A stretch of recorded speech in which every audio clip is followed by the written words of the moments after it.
Hi guys, how to start a secret Telegram chat on iPhone or Android device? And that's pretty easy. Just open the Telegram application and select the person you wish to start secret chat with.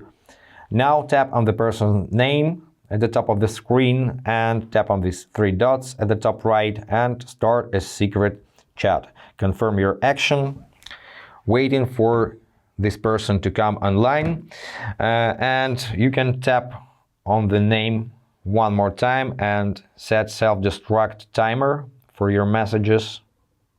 Let's say 1 day.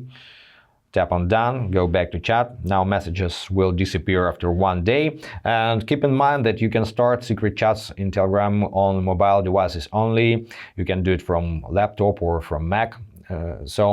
And secret chats are really encrypted and accessible only to the chat participants. So if you have some secrets to discuss in Telegram, I recommend you secret chats.